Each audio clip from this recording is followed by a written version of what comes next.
করছিস আমার? হ্যাঁ বল।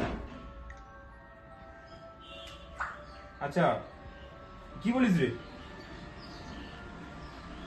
কি করে হলো? কি বাবা, আচ্ছা আচ্ছা ঠিক আছে ঠিক আছে, তুই আয় তাহলে, আয় সামনাসামনি কথা হচ্ছে। ঠিক আছে ঠিক আছে ঠিক আছে। কি রে?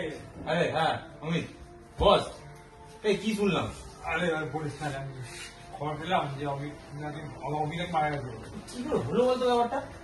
আমি জানি না, হট করে জানতে পারলাম ওই নাকি মানে আত্মহত্যা করে নাকি ফোন করছে, তুমি বোঝা অসম্ভব। কি বলি এবার কি হবে তো? কি মানে এখন কি মানে কি গেছিলি বাড়িতে নাকি? বাড়িতে তো যাওয়া হয়নি, অফিসের চাপে, কাজের চাপ, যাওয়া হচ্ছে না, যাওয়া হয়নি। আমি আজকে শুনলাম এই কি খারাপ লাগে বলতো, অল্প বয়স ছিল সেটা। কি বলি বলতো, বুঝতে পারছি না। আরে শোন না একটা কথা, তাহলে এক কাজ কর না, আমরা প্ল্যান চেক করি না। আমি শুনেছি ওই প্ল্যান চেক নাকি জানা যায় কে কে আর মারা। পারবো নাকি? আরে বলছি শোন ইয়ার কি না, তুই একবার করে দেখ, জানা যায়।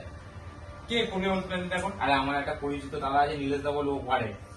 পাক্কা? তুই তো রাজি আছিস কিনা বল? ও কেমন? ভালো ভালো পারে, সব জানতে পারবো ভাই। তুই কি চাস না ওই কে মেরেছে বা কিভাবে মরেছে জানি আমরা? ভয় লাগছে ভাই। আরে ভয়ের কি আছে, তুই চ না।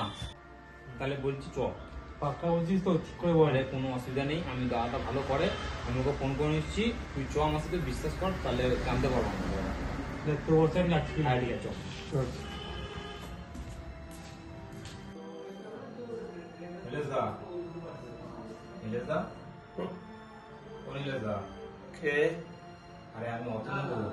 ও হ্যাঁ, ভালো আছো? হুম। আরে বলছি যে শোনো না, একটা প্রবলেমে পড়েছি, একটু হেল্প করবে? আচ্ছা বল, কি প্রবলেম? আরে আমার একটা বন্ধু আছে, ও হঠাৎ করে ডেট করে গেছে। কি বলিস? হ্যাঁ। কি করে? আরে জানি না, ওই জন্যই তো তোমার কাছে এলাম। আচ্ছা, তো তোর হেল্পটা এখন কি চাই? তুমি তো প্ল্যান চেক করো, প্ল্যান চেক করে যদি জানা যায় ও কিভাবে ডেট করলো, তুমি কি হেল্প করবে? তুই পারবি না ওটা করতে? তুমি গাইড করলে পারবো। আচ্ছা ঠিক আছে, আমি চেষ্টা করছি। ঠিক আছে তাহলে করি। হ্যাঁ? হুম। কবে তুই এসছিস? কবে তুই এসছিস? কবে তুই এসছিস? হ্যাঁ বল, কে কে তুই? আমি এদের মিডিয়াম। আর এবার তুই বল, তুই কিভাবে মারা গেলি? তোর সঙ্গে কি হয়েছে? আমাকে শুধু ফোন করেছে। কে ফোন করেছে? সে তোদের মধ্যে কে একজন আমাকে ফোন করেছে। এখন নামটা হলো যে